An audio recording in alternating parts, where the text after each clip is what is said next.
Bonjour mes amis et bienvenue à l'édition spéciale du vendredi soir en direct du studio Amazing Fact à Granite Bay, ici à Sacramento, en Californie. Nous souhaitons la bienvenue à ceux qui nous rejoignent à travers le pays et dans le monde entier. Je suis là avec le pasteur Doug Bachelor, président et conférencier de Amazing Fact. Et pasteur Doug, la raison pour laquelle nous faisons ce programme, c'est parce qu'il se passe beaucoup de choses en ce moment. Si vous allumez simplement la télé et vous écoutez les informations, tout tourne autour du conflit qui se déroule actuellement en Israël et à Gaza, et que les choses atteignent en quelque sorte une masse critique avec les armées israéliennes qui se préparent à envoyer des forces terrestres à Gaza. Il se passe beaucoup de choses. Oui, et pour tous ceux qui ont suivi l'actualité, ils savent que le monde a été horrifié lorsqu'il y a environ une semaine, je suppose que c'était il y a exactement une semaine, le dernier jour de la fête juive, Sukkot, que nous connaissons mieux sous le nom de la fête des tabernacles. Des militants terroristes du Hamas ont traversé la frontière en masse et ont juste commencé à massacrer hommes, femmes, enfants, vieilles femmes, bébés. C'était un acte de terreur horrible.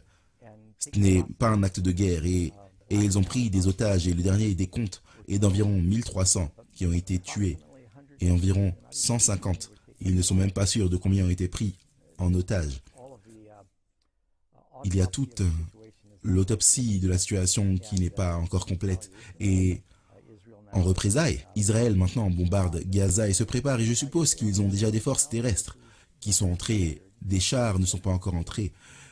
Et ils diffusent des tracts disant aux habitants du nord de Gaza qu'ils doivent évacuer une certaine zone qui compte actuellement 1,1 million de personnes. Et donc, c'est juste une catastrophe maintenant. Et beaucoup de gens se posent des questions. Vous savez, le monde est déjà dans une poudrière avec des tensions entre la Russie et la guerre en Ukraine, la Chine. Et maintenant, cela est exacerbé par une guerre majeure au Moyen-Orient. Et cela arrive exactement 50 ans après la guerre du Yom Kippour. Donc, nous avons beaucoup de gens qui disent, vous savez, que j'enseigne la prophétie tout le temps. Nous avons un séminaire sur la prophétie qui commence dans 2 semaines, un séminaire majeur. Nous allons évidemment en parler, mais nous avons pensé à prendre un peu de temps ce soir et à parler avec vous, nos téléspectateurs, de ce que sont les implications prophétiques de cela, le cas échéant, et juste pour être informé un peu plus sur pourquoi c'est une question aussi critique. Ce n'est pas une guerre entre le Paraguay et l'Uruguay. C'est une guerre longue et profonde qui remonte en quelque sorte au fils d'Abraham. Absolument, et c'est la raison pour laquelle c'est important pour nous de prendre quelques instants pour regarder ce qui se passe à la lumière de la prophétie biblique. Parce que oui, Israël est bien sûr présenté dans les Écritures, et ça remonte à Abraham et à ses descendants, tant du côté arabe que du côté juif. Beaucoup de gens se demandent comment cela se joue-t-il dans la prophétie biblique. Eh bien, nous allons y arriver. Je pense, avec le pasteur Doug, il est approprié que nous commencions ce programme avec la prière parce que nous allons approfondir la parole et nous voulons faire cela. Donc arrêtons-nous pour prier. Cher Père Céleste, nous te remercions pour cette opportunité que nous avons de pouvoir ouvrir ta parole et l'étudier. Seigneur, nous vivons dans un monde rempli de violence, de troubles et surtout avec ce que nous voyons se produire en ce moment. Et nos cœurs vont vers tous ceux qui, en ce moment, se trouvent au milieu de ce conflit, des innocents qui souffrent. Pourtant, Seigneur, nous savons que la Bible dit qu'il y aura des guerres et des rumeurs de guerre et que ce sont des signes de ta prochaine venue. Alors Seigneur, alors que nous regardons ce que dit la Bible en ce qui concerne la fin des temps, nous prions pour ta bénédiction, nous te remercions pour l'opportunité et la liberté que nous avons au moins de pouvoir continuer à étudier et à partager. Et nous te remercions au nom de Jésus. Amen. Maintenant, pasteur Doug, en plus de regarder à ce que dit la Bible et de voir ce qui est dit, nous voulons également prendre certaines questions bibliques. Si vous vous êtes déjà demandé comment se termine l'histoire, nous avons un livre. Et le livre s'intitule « La chute et la montée de Jérusalem ». C'est très important, surtout à la lumière de ce qui se passe. Et je pourrais le mentionner, pasteur Ross, lorsque je suis devenu chrétien pour la première fois, j'avais du mal à comprendre qu'il y ait tant d'églises différentes. Vous savez, elles ont toutes des enseignements différents et je priais pour que Dieu m'aide à comprendre la Bible, à savoir quelle était la vérité, où aller. Quelqu'un m'a donné ce livre et cela a changé ma vie. Et donc, Je le recommande chaleureusement. Pasteur Doug, vous avez en quelque sorte une position unique pour parler d'Israël dans la prophétie, car je pense que beaucoup de nos téléspectateurs le savent, que vous avez une mère juive. Vous avez, pour ainsi dire, un père gentil. Mais vous le voyez des deux côtés. Vous l'avez vu du côté israélien, vous l'avez vu du côté gentil et ce qui se passe ici. Comment voyez-vous cela se jouer par rapport à ce que dit la Bible? Eh bien, tu sais, c'est une question énorme, Pasteur Ross. Le conflit entre certains extrémistes de l'islam, et je veux faire attention à ne pas regrouper tous les musulmans avec les terroristes. Vous savez certainement, j'ai des amis avec qui on joue au racquetball qui sont musulmans, des gens formidables, très gentils, et je pense que dans toutes les religions, il y a des extrémistes qui ont tendance à la violence. Et donc, nous voulons juste dire cela très clairement. Mais il y a depuis longtemps une tension entre l'islam et le christianisme. À l'heure actuelle, les deux plus grandes religions du monde aujourd'hui sont les judéo-chrétiens et vous avez l'islam. Le christianisme, il n'y a que 16 millions de juifs dans le monde. Hitler en a tué un tiers dans les années 40. Et maintenant, vous savez, ils sont 16 millions. Un fait intéressant que certaines personnes ne savent pas, c'est qu'environ 51% de tous les juifs du monde vivent aux États-Unis. Et une bonne partie de ce nombre, je pense que la majorité est à New York. Et beaucoup à New York et en Californie. Et je pense que 30 à 40% sont en Israël. Et parmi ceux qui ont été tués dans ce massacre, je pense qu'il y avait 27 États-Uniens. Et ils pensent que 11 ont été faits otages. Et donc, vous savez, tout le monde a de la valeur. Et comme un parent qui aime ses enfants, tout États-Unien est particulièrement inquiet pour les siens. Et donc, vous savez, il y a des Canadiens, il y a des Allemands, des Français. Donc, toute la communauté internationale a été indignée par cela. Et même, je pense avoir compris que le pape François a lancé un appel pour que le Hamas laisse partir les otages. Et vous savez, il dit qu'Israël a le droit de se défendre. C'est intéressant, il a toujours une déclaration sur ces affaires majeures qui impliquent des batailles entre les religions. Et donc, vous savez, c'est très tendu. Une chose que j'ai pensé partager avec nos amis, qui était très intéressante, Jésus dit que l'un des signes de ces derniers jours, il dit cela, je pense, dans Luc 21, comme les choses l'étaient au jour de Lot. C'est ce que nous vivons dans le monde aujourd'hui, l'immoralité, la perversion sexuelle, et telle qu'elle l'était aussi au jour de Noé. Et si vous regardez dans Genèse chapitre 6, il est dit au verset 11, « La violence remplissait la terre ». Et ce mot « violence », quand il apparaît pour la première fois dans la Bible, je pense que j'ai une diapositive, j'ai demandé à notre studio de la préparer à l'afficher à l'écran, parce que vous avez presque besoin de le voir. C'est le mot « Hamas ». Vous pouvez le voir ici, le verset de Genèse chapitre 6, la terre était également corrompue devant Dieu et la terre était remplie de violence. Je le souligne ici maintenant, et dans l'hébreu, le mot violence, c'est Hamas.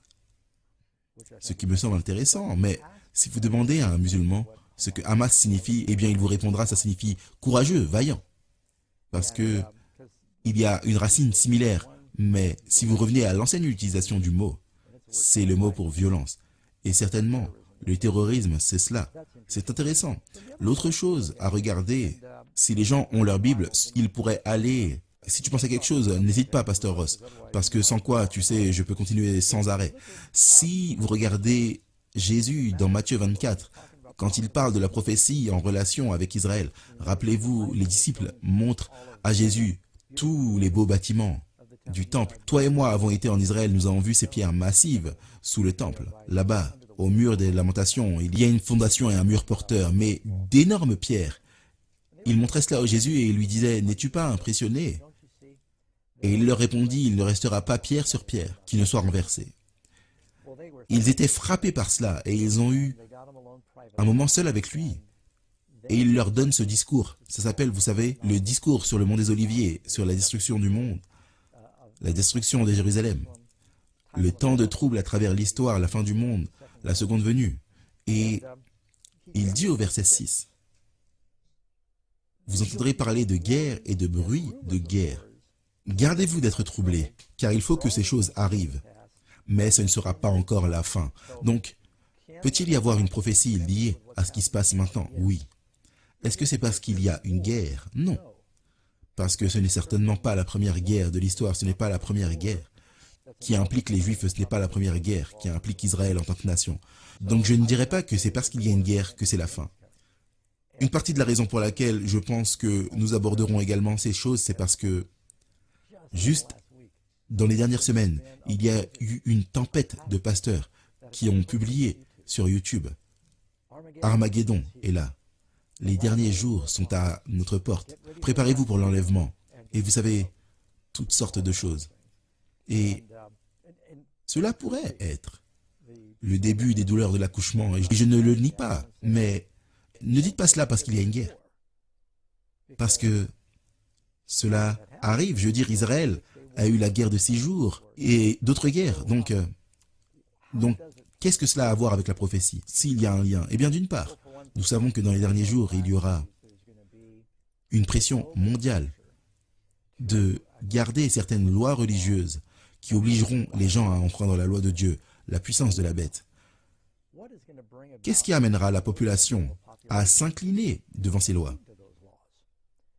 Généralement, c'est à travers le désastre financier et la peur, les guerres, les catastrophes naturelles, la peur. Les gens sont prêts à renoncer à leur liberté pour obtenir un sentiment de sécurité. Donc, cet événement peut-il donc se transformer en une troisième guerre mondiale? Et j'espère que ça n'impliquera pas d'armes nucléaires. Peut-il s'étendre? Eh bien, bien sûr, c'est possible. Je veux dire, c'est comme ça que ça s'est produit lors de la Première Guerre mondiale. La seconde, ça commence, vous savez, avec un événement mineur qui s'intensifie.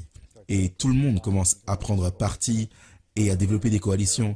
Et c'est terrifiant de penser, avec les armes que le monde possède aujourd'hui, que cela pourrait se transformer en cela. Le fait qu'Israël doive utiliser une force écrasante en ce moment, et je ne nie pas leur droit de faire cela, je veux dire, ils pensent que c'est une question de survie si leurs voisins vont envahir à la frontière et massacrer des civils. Mais vous savez qu'aujourd'hui, le Hamas et l'un des anciens dirigeants du Hamas appelait à une journée de rage et encourageait la violence. Vous savez que la plupart des manifestations aux États-Unis à la date de cet enregistrement ont été pacifiques. Mais il y a beaucoup de monde en Jordanie, par exemple. Et comme Israël distribue des tracts sur le nord de Gaza disant aux gens d'évacuer, cela crée une crise humanitaire.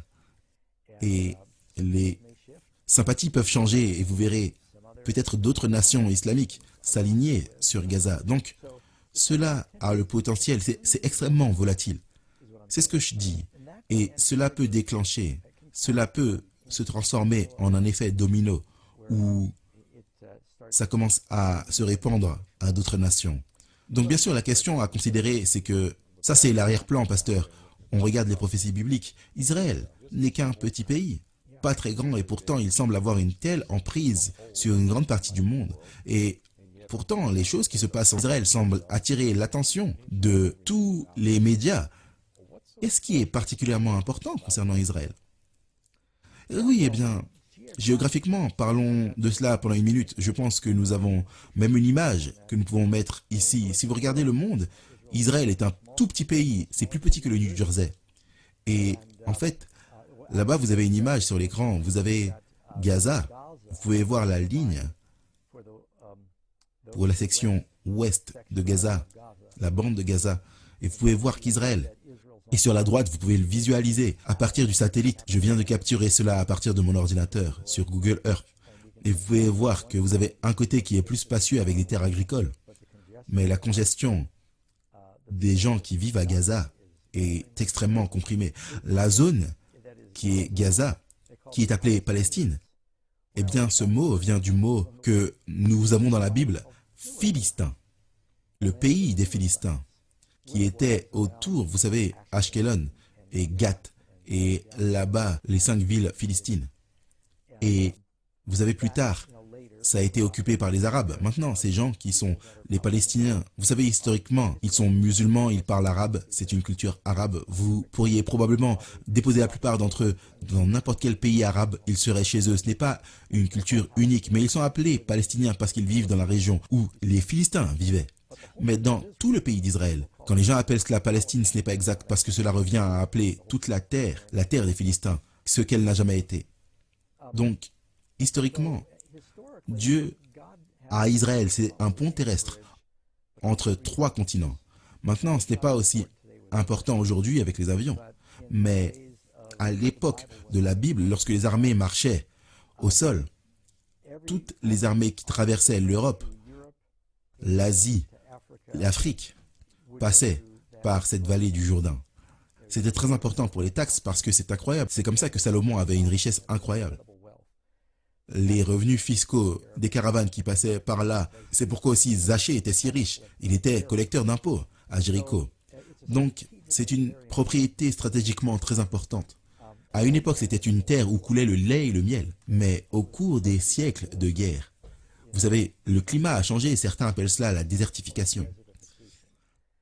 Mais, de toute évidence, c'est aussi la terre que vous trouvez que Dieu a promise à Abraham. Maintenant, Cheryl, je ne t'ai pas dit ça, je parle à quelqu'un au studio. J'avais une carte des frontières d'Israël à l'époque de Salomon et de David. Et si vous pouvez trouver et mettre cela, ça y est, vous verrez que c'était l'ancienne terre que Dieu avait à peu près donnée à Salomon et David. Maintenant, si vous regardez dans le coin inférieur à gauche, vous verrez une région rougeâtre. Ça correspond à l'endroit où se trouve la bande de Gaza actuellement. C'était la terre des Philistins. Mais la terre d'Israël qui a été restituée après la Seconde Guerre mondiale est beaucoup plus petite que cela. La Cisjordanie et la Palestine ont été largement données aux musulmans. C'est ce que cela représente. Et donc, ils sont d'une certaine manière entourés de tous les côtés par des nations qui ne sont pas très amicales. Le Hamas dit qu'ils n'ont pas le droit d'exister, qu'ils sont en quelque sorte déterminés à les détruire. Et aujourd'hui, j'ai entendu dire que même le Hezbollah, au nord, près du Liban, a commencé à tirer au moins de l'artillerie légère. Donc, il commence déjà, au moment où nous parlons, à être attaqué au nord et au sud. Donc, c'est une situation extrêmement volatile. Je pense que les croyants devraient prier pour cela. Tu sais, Pasteur Doug, c'est intéressant, parce que juste l'histoire d'Israël, tu en as un peu parlé. Dieu appelle Abraham à sortir d'Our en Chaldée et le mène vers cette nouvelle terre qu'il promet de donner aux descendants d'Abraham, à Abraham et à ses descendants. Et pourtant, Israël est une nation unique. Aucune autre nation n'a vécu ce qu'elle a vécu et pourtant, ils sont toujours reconnus comme un groupe. Ils ont toujours leur propre langue, ils ont toujours leur propre religion. Parle-nous un peu de l'histoire d'Israël, comment ils ont été déplacés, comment ils sont revenus. Si pour aucune autre raison, si quelqu'un se demande si la Bible est vraie, je pense que les Juifs seraient les premiers parce qu'il n'y a aucune autre nation dans le monde qui a été dépossédée de sa terre natale 3 fois, a conservé son identité unique et a récupéré sa terre, au moins la plus grande partie. Vous avez Jacob qui est parti en Égypte, et puis ils sont venus pendant l'Exode. Puis ils ont été emmenés à Babylone pendant 70 ans, et ils sont revenus et ont récupéré leur terre, à l'époque des Perses. Puis, ils ont été emportés et dispersés par les Romains, dispersés à travers le monde. Et cela a été prédit par Moïse, cela a été prédit par Jésus, ces choses exactes. Jésus a prédit que le temple serait détruit. Il a dit qu'en 30 après Jésus-Christ, que dans une génération, il ne resterait pas pierre sur pierre. 40 ans est une génération biblique. 40 ans plus tard, le temple a été détruit. Pas une pierre n'a été laissée sur une autre. Et il dit aussi que Jérusalem serait foulée aux pieds par les gentils. C'est Luc 21. Jusqu'à ce que le temps des gentils soit accompli. Et donc certains se sont demandé, 1948, quand ils ont récupéré leur terre. C'est assez étonnant. Et encore une fois, ils parlent leur langue. Ils ont une culture unique. Et c'est fascinant. Maintenant, pourquoi Dieu a choisi Israël? Était-il meilleur que les autres nations? Je veux dire, quand vous regardez l'histoire, comment il les a protégés, guidés et leur a donné un endroit où rester. Ce n'étaient pas toujours les personnes les plus obéissantes. Je pense que la majorité du temps, ils étaient en rébellion envers Dieu. Et pourtant, Dieu a choisi ce groupe de personnes. Quel était son but en faisant cela? Eh bien, tout d'abord, il avait une relation unique avec Abraham. Et Abraham, il voulait qu'il soit un modèle pour tous les Juifs. il dit, Abraham a obéi à ma voix et a observé mes commandements et a gardé mes préceptes. Et il a commandé sa maison après lui. Il a adoré Dieu tout en étant entouré de l'idolâtrie. Et il était prêt à tout abandonner et à venir là où Dieu l'a envoyé par la foi. Il a tout laissé derrière lui. Donc Abraham était un modèle de foi, de confiance et d'obéissance. Et Dieu a promis, à travers ses descendants, qu'il se révélerait non seulement dans les Écritures. Et Paul a dit que les oracles de vérité ont été confiés à Israël. Et Jésus a dit à la femme au puits que le salut vient des Juifs. Cela ne signifie pas que tous les Juifs sont sauvés. Cela signifie que Dieu a communiqué le plan du salut à travers le peuple juif, à travers les Écritures.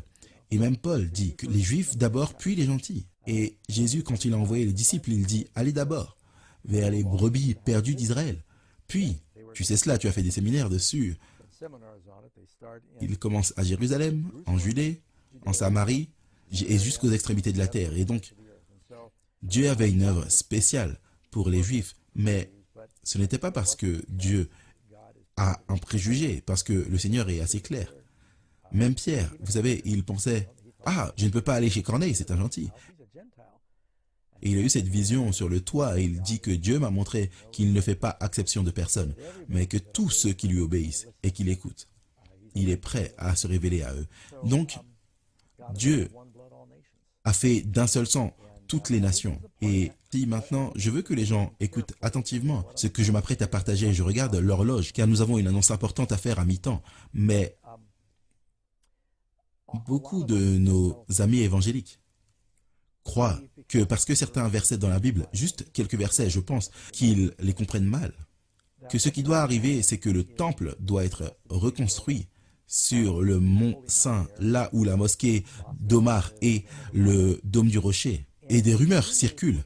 Le Hamas est en train d'alimenter des rumeurs par leurs dirigeants, selon lesquelles il y a une mosquée, c'est la mosquée d'Al-Aqsa, qui est juste à côté du dôme du rocher, et qu'elle allait être rasée, et qu'ils allaient reconstruire le temple. C'est une fabrication complète. Il y a des chrétiens en Amérique du Nord. Là, vous voyez une photo de la mosquée au premier plan. Le dôme du rocher se trouve à l'arrière. Et c'est un lieu sacré. J'ai été là-haut quand j'y étais, pas dans la mosquée, mais j'ai été au dôme du rocher. Je pense que toi et moi, quand nous avons été en Israël, à cause de problèmes de sécurité, ils ne laissaient pas les gens monter à ce moment-là. En fait, en 2021, je pense qu'il y a eu des violences là-bas et il y a eu des fusillades. Et donc avançons, cette mosquée, c'est, selon le Hamas, fait partie des raisons du massacre qui a eu lieu. Eh bien, certains évangéliques en Amérique du Nord disent que bientôt Israël va reconstruire le temple. Ce qui rend le monde arabe très nerveux parce que c'est l'un de leurs lieux saints. Je pense que c'est le 3e lieu saint en islam. Maintenant, lié à cela, alors que nous en parlerons davantage dans une minute, si vous regardez la nation actuelle d'Israël, quelque chose d'important, en fait, commençant par ce que Jésus dit. Christ était là pendant 3 ans et demi, son ministère public, mais à l'approche de la fin de son ministère, avant sa crucifixion, Jésus fait référence au temple comme la maison de son Père. Il fait référence au temple comme sa maison. Mais ensuite, il y a un changement. Il dit « Votre maison vous est laissée désolée ». Et ensuite, il dit qu'il ne restera pas pierre sur pierre. Et puis, Jésus a pleuré sur Jérusalem et a dit que si vous connaissiez le désir que j'ai de vous rassembler, comme une mère poule rassemble ses petits sous ses ailes, mais vous ne l'avez pas voulu. Et ensuite, il a prophétisé, le jugement viendrait en 70 après Jésus-Christ sur Jérusalem. Et si vous regardez la période prophétique après l'ascension de Christ au ciel, il y a encore 3 ans et demi de concentration spéciale pour le peuple juif par les apôtres. Mais ensuite, en 34 après Jésus-Christ, vous avez la lapidation d'Étienne. Et quelqu'un présent à cette lapidation, c'est Saul, mais il est converti et devient Paul. Et nous voyons une explosion de l'évangile aller vers les gentils maintenant. Quel est le rapport avec ce que nous lisons parfois où Paul dit que celui qui est juif n'est pas celui qui l'est extérieurement, mais il dit plutôt que est juif celui qui l'est intérieurement, ce qui signifie qu'il a accepté le Messie, qu'il a accepté Christ. Nous parlons de l'Israël spirituel. C'est l'une des choses les plus importantes dont nous pourrions parler ce soir, car il y a 2 extrêmes. J'espère que nous allons trouver un équilibre ici. Vous avez un groupe de chrétiens qui croient en ce qu'ils appellent la théologie du remplacement, selon laquelle les Juifs ont complètement disparu de la scène des prophéties bibliques, et que tout ce qui est dans la Bible et qui concerne l'époque après le Christ, vous savez, au moins après 34 après Jésus-Christ, ne parle que de l'Israël spirituel. Laissez-moi partager ces versets avec vous juste pour que vous puissiez comprendre. La Bible est très claire. Paul dit « N'est pas juif celui qui l'est extérieurement ». Tu viens de citer ce verset. Ce n'est pas la circoncision de la chair, mais la circoncision du cœur. Après tout, Jésus a dit aux chefs religieux, « Vous n'êtes pas les enfants d'Israël, vous êtes de votre père, le diable. » Donc, être né juif ne fait pas de vous un enfant d'Abraham, même Jésus a dit cela. Dieu dit qu'il est capable de susciter des enfants à Abraham à partir de rochers. Donc, c'est vraiment clair maintenant que les gentils qui sont venus à la foi en Christ, ils ne deviennent pas une nouvelle église à la place d'Israël. Paul dit dans Romains 11, ils sont greffés sur la souche d'Israël. Ainsi, ils deviennent des juifs spirituels. Mais cela n'élimine pas les vrais juifs. Il y a quelques versets ici qui parlent de cela dans Romains 11. Et c'est au verset 1 et 2. Paul dit, « Je dis donc, Dieu a-t-il rejeté son peuple? Loin de là. » Donc, toi et moi, nous croyons qu'il y a un Israël spirituel. Et vous savez, je comprends l'avantage d'être les deux, mais tu es juif du fait d'être croyant. Tu deviens un juif spirituel. Toutes les promesses dans la Bible t'appartiennent, appartiennent à n'importe quel gentil. Mais ensuite, Paul dit, « A-t-il rejeté Israël? Loin de là. Car moi aussi je suis israélite, de la postérité d'Abraham, de la tribu de Benjamin. Dieu n'a point rejeté son peuple, qu'il a connu d'avance. » Il dit cela longtemps après 34, après Jésus-Christ. Et puis, vous continuez à lire ce qu'il dit, on va au verset 20 de Romains 11. Cela est vrai, elles ont été retranchées. Cela est vrai, elles ont été retranchées à cause d'incrédulité. Et là, il parle aux gentils. Car si Dieu n'a pas épargné les branches naturelles, il ne t'épargnera pas non plus. Considère donc la bonté et la sévérité de Dieu. Ses vérités envers ceux qui sont tombés et la bonté de Dieu envers toi, si tu demeures ferme dans cette bonté. Autrement, tu seras aussi retranché. Et eux-mêmes, c'est-à-dire les Juifs, s'ils ne persistent pas dans l'incrédulité, ils seront hantés, car Dieu est puissant pour les hanter de nouveau. Si toi, tu as été coupé de l'olivier naturellement sauvage et hanté contrairement à ta nature sur l'olivier franc, à plus forte raison, eux aussi seront-ils hantés selon leur nature sur leur propre olivier. Et donc, il y a beaucoup d'autres versets que je pourrais lire. Alors qu'il est vrai qu'Israël compose maintenant aussi quiconque qui vient à Christ, que Dieu n'a pas abandonné son peuple, son œil est toujours sur son peuple, et il y a beaucoup de ce que nous appelons les Juifs messianiques qui ont accepté Jésus comme leur sauveur. Je crois que, alors que nous approchons de la fin, il va y avoir un grand réveil parmi le peuple juif. Ce conflit pourrait emmener beaucoup de gens à faire demi-tour et à dire, vous savez, il nous manque quelque chose. Tu sais, pasteur Doug, Jésus, bien sûr, le Messie, allait venir à travers les descendants d'Abraham. Jésus était juif. Vous avez les premiers chrétiens qui étaient des juifs, c'est vrai, et c'était des chrétiens juifs qui ont amené le christianisme aux païens. Donc, tout comme tu l'as mentionné, les chrétiens, les croyants en Christ sont tentés dans le vrai Israël, mais il y a un vrai Israël, puis il y a un Israël spirituel. En d'autres termes, simplement parce que tu es un descendant littéral d'Abraham, cela ne fait pas de toi le vrai Israël. Si tu reçois Christ, alors tu deviens le véritable Israël. Tu es greffé. Dieu a toujours un peuple qui a gardé ses commandements. Ils ont été fidèles à l'œuvre. Autre chose intéressante, quand on arrive dans le livre de l'Apocalypse, il y a deux groupes de personnes décrites dans le livre de l'Apocalypse. Bien sûr, c'est un livre symbolique, mais vous avez les Juifs, vous avez les gentils. Et dans le livre de l'Apocalypse, tous ceux qui sont sauvés sont décrits comme des Juifs. Tous ceux qui sont perdus sont décrits comme des gentils, bien sûr. Nous ne voulons pas dire littéralement que seuls les Juifs vont être sauvés, parce que, vous savez, Jean qui a écrit le livre de l'Apocalypse, il était pasteur de l'église d'Éphèse, qui était en grande partie composée de gentils. Donc il ne parle pas littéralement de Juifs et de gentils, et pourtant le peuple de Dieu, dans les derniers jours, est décrit comme Juifs. Ok, passons à quelques questions. Et nous avons un certain nombre de questions, 178 questions qui sont arrivées, pasteur. Nous n'allons pas pouvoir toutes les prendre, donc je vais en choisir quelques-unes. Permets-moi de commencer avec celle qui est tout en haut. Comment ce qui se passe actuellement en Israël est lié aux prophéties? Je suppose que nous avons parlé de cela. Je ne sais pas si tu veux développer cela un peu plus. Oui, eh bien, comme je l'ai mentionné, Jésus a dit que Jérusalem serait envahie par les gentils jusqu'à ce que le temps des gentils soit accompli.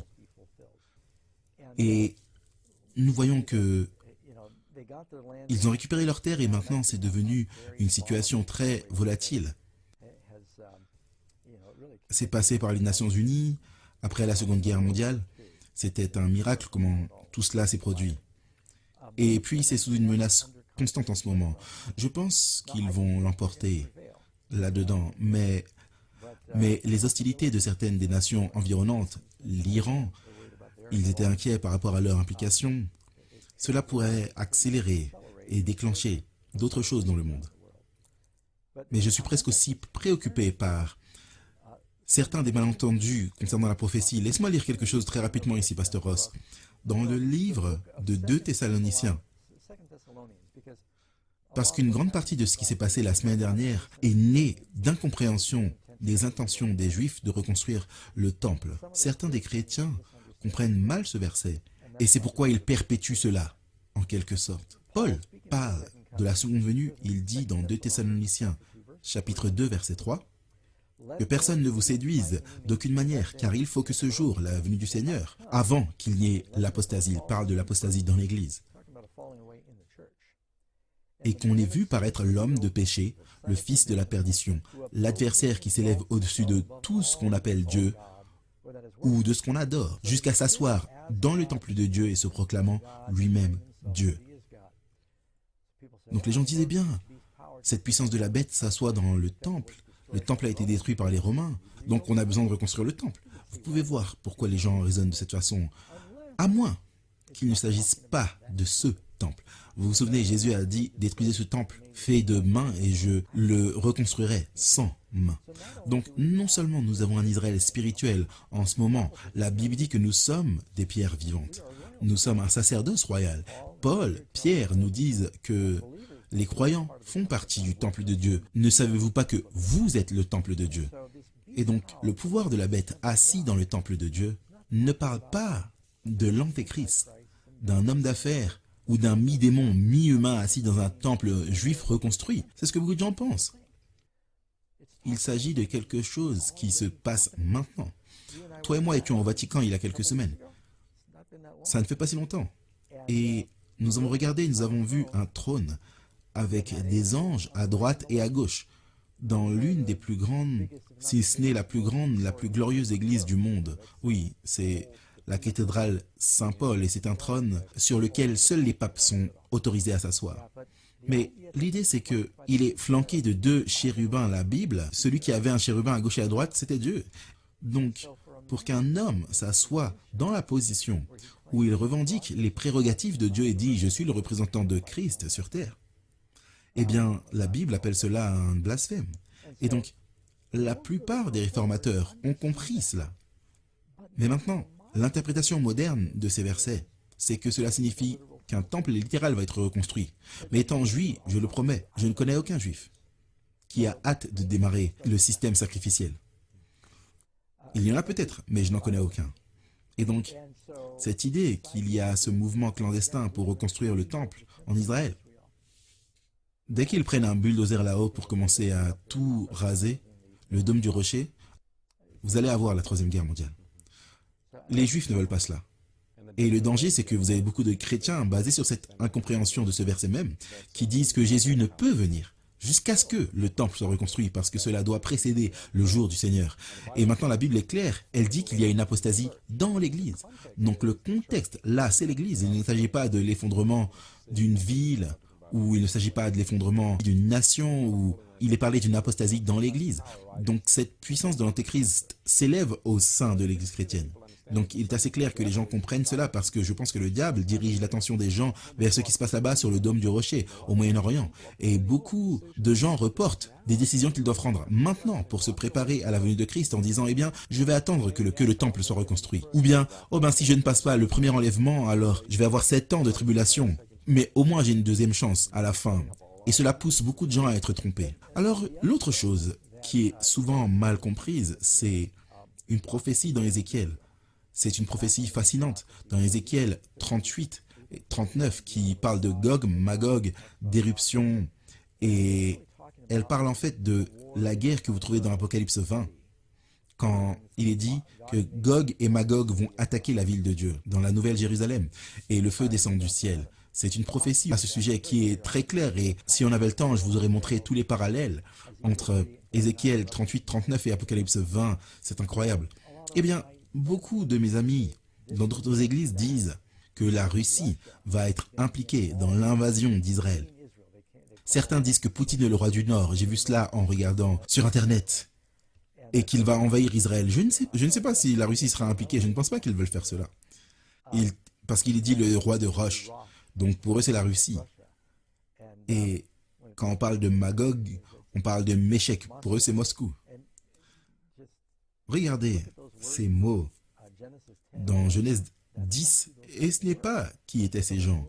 Donc il y a beaucoup de malentendus, et les gens attendent cet Armageddon littéral. Ils pensent que l'Armageddon est une bataille entre la Russie, la Chine et Israël, qui va se produire dans la vallée de Megiddo.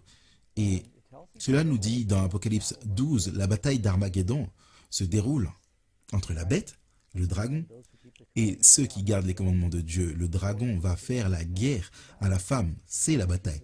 Et Jésus revient finalement pour délivrer. Donc, beaucoup de malentendus. Et les gens regardent à ce qui se passe là-bas, en Israël, et ils comprennent mal les événements. Maintenant, je pense qu'il y a une signification prophétique, mais ne quittons pas des yeux les prophéties éprouvées. Eh bien, voici une bonne question qui dit comment les chrétiens devraient aborder cette guerre, parce qu'il y a du sang innocent versé des deux côtés. Oui, vous savez, la guerre est brutale, c'est brutal. Et c'est déchirant quand des innocents quelconques subissent des dommages. Les dommages collatéraux de la guerre sur les civils, c'est terrible. Toi et moi avons échangé des livres sur l'histoire et je viens de terminer ce livre sur Napoléon. Et c'est tout simplement étonnant pour moi que des centaines et des milliers de soldats qui sont morts pour des petits morceaux de terre et des titres sans signification, juste à travers l'histoire. C'est pourquoi Jésus a dit qu'il y aurait des guerres et des bruits de guerre. Prenez garde à ne pas être troublés. C'est l'une des choses les plus importantes. Vous savez, ça me brise le cœur de voir aux informations les souffrances causées par la guerre. Mais quand il dit « Prenez garde de ne pas être troublés », nous ne devrions pas être troublés, car notre seule sécurité se trouve dans le repos. La chose la plus importante quand vous voyez ces événements dans le monde est de savoir « Est-ce que j'ai la paix dans ma relation avec Dieu ?» C'est la chose la plus importante que nous puissions retirer de ce programme. Et mes amis, n'oubliez jamais, le but de toute prophétie est la rédemption. Dieu ne nous donne pas la prophétie pour nous épater comme s'il était un magicien qui connaît l'avenir. Il nous donne la prophétie et il dit « Quand vous verrez ces choses se produire, alors vous saurez que je suis. » Il nous donne la prophétie pour que nous le connaissions. C'est le sens central de la prophétie. Très bien, nous avons une autre question qui dit « Lorsque Lucifer entrera en scène, il incarnera Christ. Pensez-vous qu'il installera son trône à Jérusalem ?» Vous savez, lorsque Satan se fera passer pour Christ, fera-t-il un voyage à Jérusalem? Je ne serais pas du tout surpris. Je veux dire, même le pape a des séances photos à Jérusalem. Donc, parce que c'est un centre d'attention religieux, je ne serais pas surpris s'il le faisait. Je serais surpris s'il ne le faisait pas. Mais je suppose que s'il veut se faire passer pour le Christ et que Jésus est venu de ce pays, je m'attendrai à ce qu'il fasse un tour là-bas. Ok. Nous avons encore un tas de questions traitant de ce sujet, alors je vais essayer de les traiter du mieux que je peux. Pasteur, est-ce que ce qui se passe en Israël a quelque chose à voir avec le roi du Nord et le roi du Sud de Daniel 11? Oui, mais peut-être plus indirectement que vous ne le pensez. Vous savez, je ne pense pas que le Liban et le Hezbollah soient le roi du Nord. Je ne pense pas non plus que le Poutine et la Russie soient le roi du Nord. Quand vous retracez l'histoire dans Daniel, il y a 4. Pasteur Ross fait Daniel, ne manquez pas son étude biblique. Demain matin, nous diffuserons sur Daniel. C'est quel chapitre? Chapitre 7, exact. Si vous parlez du chapitre 7, vous devez rester connecté. Mais je ne veux pas m'avancer par rapport à toi, mais j'aimerais juste partager très rapidement qu'il y a 4 ou 5 puissances qui ne cessent de se répéter dans Daniel. Et vous avez le roi de Babylone, Mèdes et Perses, Grèce, Rome. Et l'empire romain divisé qui se transforme en la papauté qui serait le 5e. Vous avez ces 5 métaux dans l'image, l'or, l'argent, le bronze, le fer et l'argile. Et vous avez les 4 bêtes. Puis cette bête étrange à la fin. Vous avez les cornes et ensuite la petite corne qui sort. C'est toujours les mêmes pouvoirs. Donc quand vous arrivez à Daniel 11, vous trouvez le roi du Nord. Encore une fois, ça nous emmène vers ce même pouvoir. Cette grande puissance persécutrice qui a gouverné l'Europe et une grande partie du monde pendant 1200 ans. Tous les réformateurs protestants pensaient que c'était la papauté. Et je suis toujours d'accord avec eux. Et elle a reçu une blessure mortelle et la blessure mortelle a été guérie. Et donc, je pense que c'est le roi du Nord. Il y a beaucoup de débats sur qui est le roi du Sud. Peut-être que nous ne rentrerons pas là-dedans, il y a une autre question. Ok, bonne question. Laisse-moi te poser celle-ci, elle est importante. Jésus a dit que votre cœur ne se trouble pas. Comment est-ce possible de ne pas être inquiet quand vous voyez toutes ces choses se produire, le chaos se produire autour de nous? Oui, c'est une bonne question. Et j'ai écrit un livre sur l'inquiétude et j'ai dû beaucoup réfléchir à l'inquiétude alors que j'écrivais le livre. Et je ne pense pas que Jésus nous dise que nous ne devrions pas nous préoccuper de quoi que ce soit avec une attitude de laisser faire. Je pense qu'il ne veut pas que nous soyons anxieux, c'est-à-dire ne continuez pas à stresser sur les choses. Quand il y a un problème, vous devez le résoudre, vous devez y réfléchir et le résoudre, et ensuite vous le donnez à Dieu et ensuite vous faites de votre mieux humainement pour y faire face. Si nous voyons ces crises se produire, Jésus dit, pleurez avec ceux qui pleurent. Vous savez, je regardais à certains des rapports sur ce qui se passe et j'ai pleuré, juste ça m'a brisé le cœur. La souffrance, des deux côtés. Et ça ne veut pas dire que nous ne nous sentons pas concernés ou chagrinés. Mais je vais dormir ce soir parce que vous savez, j'ai une paix qui dépasse toute compréhension. Oui, ça me rappelle, si on regarde en arrière dans l'histoire d'Israël, l'une d'entre elles, c'était Nebuchadnezzar qui est venu et conquis Jérusalem et a emmené les Juifs en captivité. Beaucoup ont été tués et pourtant, parmi ceux emmenés captifs à Babylone, il y avait de très bonnes personnes, Daniel et ses 3 amis. C'est vrai, pourtant même s'ils ont traversé tout cela, ils avaient une paix et une confiance en Dieu. Ils étaient des témoins dans cette nation où ils ont été emmenés. Et Dieu était capable de les utiliser de manière puissante. Donc même si nous nous retrouvons dans une tourmente ou une guerre, nous pouvons toujours avoir cette paix. Si nous reconnaissons que notre demeure ultime n'est pas sur la terre, mais comme Abraham, il cherche un royaume, une ville, dont le constructeur est le créateur, Dieu. C'est la Nouvelle Jérusalem. Ouais, tu sais ce qui m'aide, c'est... En fait, j'ai entendu cela de la part de quelqu'un. Je travaillais dans une réserve d'Indiens Navajo et j'allais visiter certains de leurs services pour me faire des amis et... J'ai entendu ce prédicateur Navarro et il a dit que Dieu est toujours sur son trône et qu'il ne se coûte pas la tête et qu'il n'est pas nerveux. Et j'ai imaginé cela dans mon esprit, je me suis dit oui, il sait tout, il sait ce qui va se passer.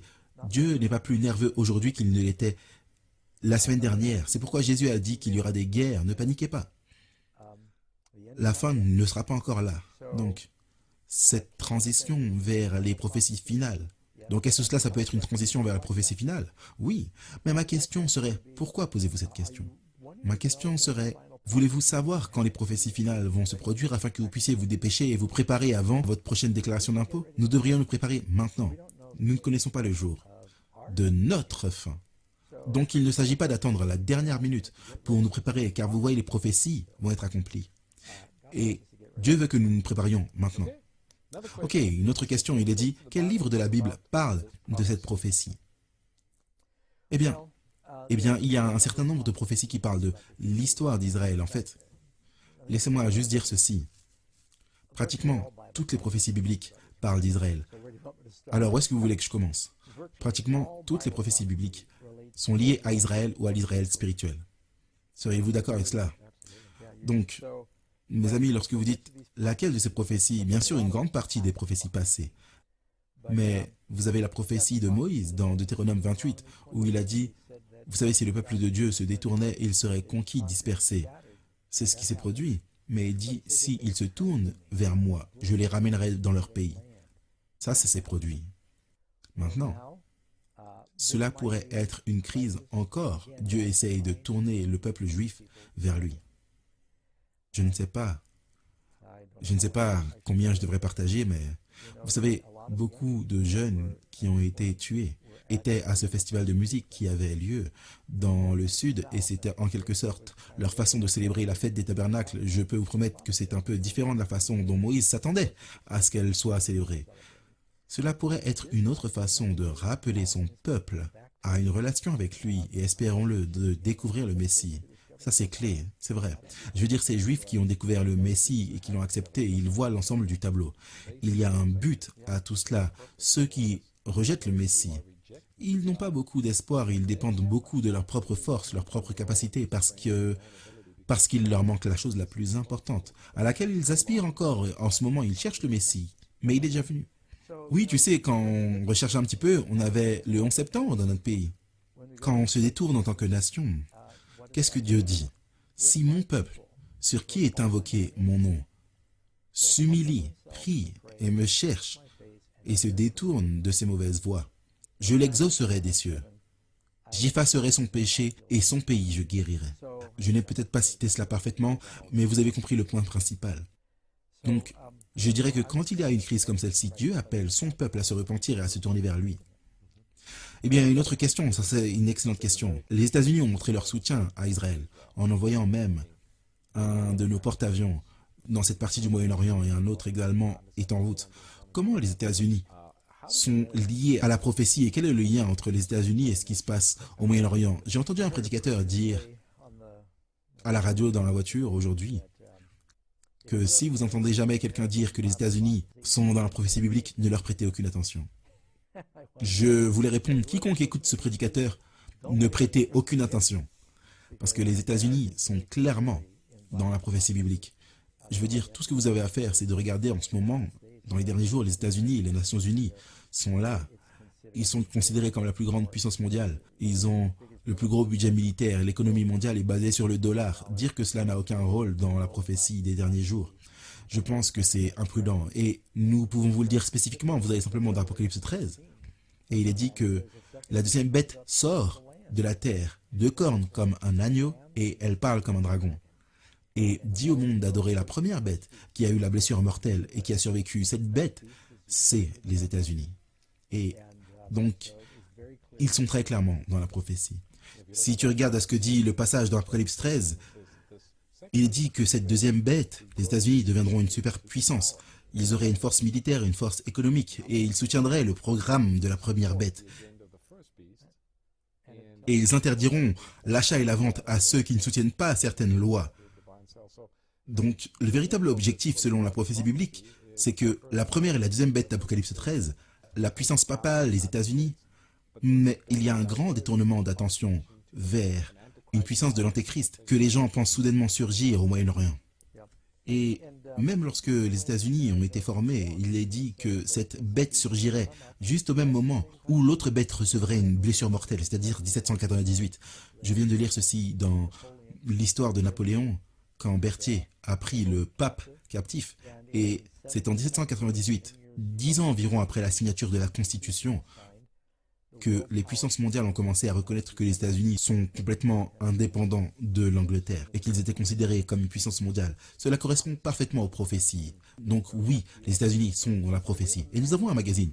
Il y a un magazine entier intitulé Les États-Unis dans la prophétie. Magnifique. Vous pouvez le commander. Voici une question intéressante qui dit « J'ai entendu de nombreux musulmans se tourner vers le christianisme. Pensez-vous que cela arrivera également avec beaucoup d'Israélites ou de Juifs ?» Oui, je le crois.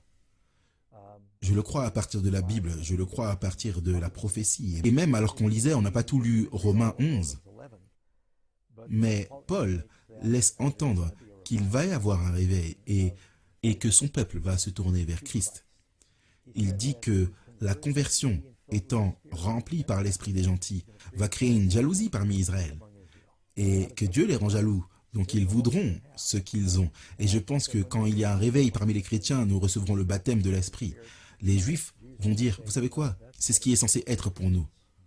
Et je pense que vous allez voir beaucoup d'entre eux se tourner vers Christ et voir les Écritures sous un nouveau jour. Maintenant, beaucoup de gens réalisent que cette guerre, ces troubles, cette mort, cette destruction, il y a une puissance derrière. Tout cela, c'est le diable. Donc, cela est lié à cette question. La question, c'est pourquoi Dieu a-t-il créé Adam et Ève? Pourquoi Dieu a-t-il permis à Adam et Ève de manger de l'arbre de la connaissance du bien et du mal s'il savait que tout cela allait se produire? Oui, on peut simplement aller encore plus loin et les gens disent pourquoi Dieu a-t-il créé un ange qui savait qu'il pourrait tourner mal et se transformer en Lucifer, le diable? Pourquoi y a-t-il le mal dans le monde? Est-ce que Dieu a créé le diable et pourquoi il a permis à Adam et Ève de manger du fruit? Et tout cela se résume au libre arbitre. Vous ne pouvez pas aimer sans une vraie liberté, la vraie indépendance. Et il a dû créer ces créatures avec un libre choix absolu et il leur a donné deux options. Une autre question, quelles sont certaines des prophéties clés que nous devons examiner avant la seconde venue de Christ? D'une part, il est dit que l'évangile sera prêché dans le monde entier pour un témoignage. Il n'est pas dit que tout le monde croira. Alors, la fin viendra.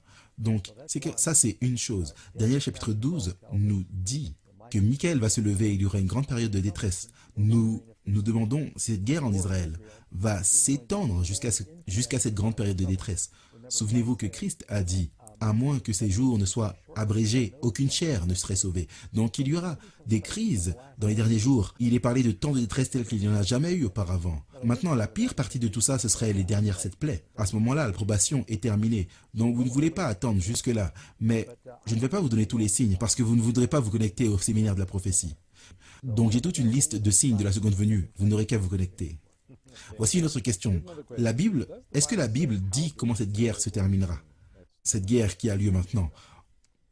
Eh bien, en fin de compte, toutes les guerres finiront avec la venue du Seigneur. Et la guerre finale, la dernière partie d'Armageddon, se situe à la fin des 1000 ans. Lorsque les méchants, les perdus, le diable et ses anges sont jetés dans les temps de feu, que Dieu purifie la terre et il dit « J'ai vu un nouveau ciel et une nouvelle terre ». Il crée un nouveau ciel et une nouvelle terre. Et Ésaïe dit « Ils battront leur épée en crochet pour la récolte et leur lance en charrue » ou quelque chose comme ça. Et ils n'étudieront plus la guerre. Donc, c'est à ce moment-là que ça va se produire, en fin de compte, lors de la seconde venue. Peut-être que tu as le temps pour une question supplémentaire, pasteur. Il semble que Jérusalem joue un rôle très important dans le conflit au Moyen-Orient. Pourquoi la ville de Jérusalem est-elle si importante? Du moins semble-t-il dans la prophétie biblique, mais au moins dans le monde aujourd'hui. Pourquoi Jérusalem? Tu sais, c'est intéressant qu'Abraham soit revenu d'une guerre et qu'il ait donné la dîme à Melchizedek, qui est le roi de Salem, plus tard connu sous le nom de Jérusalem. Dieu a demandé à Abraham d'offrir son fils sur cette montagne, la montagne de Moria.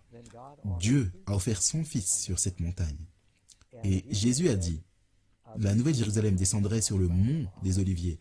C'est la terre que Dieu a donnée. Et donc, c'est la terre qui, à travers la foi des catholiques, protestants, juifs, c'est la terre sainte. J'ai tellement plus que je pourrais dire à ce sujet, mais c'est peut-être un bon moment pour nous de rappeler à nos amis. C'est un livre intitulé « La chute et l'ascension de Jérusalem ». Ça commence avec la chute de Jérusalem en 70 après Jésus-Christ. Et cela se termine avec la nouvelle Jérusalem et la restauration lorsque la terre sera recréée. Et la chose la plus importante à propos de la prophétie, c'est que nous trouvons Jésus, le Rédempteur. Que Dieu vous bénisse. Bêtes, des fléaux. Et le nombre énigmatique de 666. Pour beaucoup, le livre de l'Apocalypse est à la fois effrayant et déroutant. Est-ce que ce dernier livre de la Bible donne vraiment un aperçu des derniers jours? Ou n'est-il rien de plus qu'un livre inquiétant de condamnation et d'épouvante? Au contraire, l'Apocalypse est, comme le titre l'indique, la révélation d'un livre prophétique puissant, rempli d'encouragement, d'espoir et oui, de messages urgents d'avertissement final pour le monde.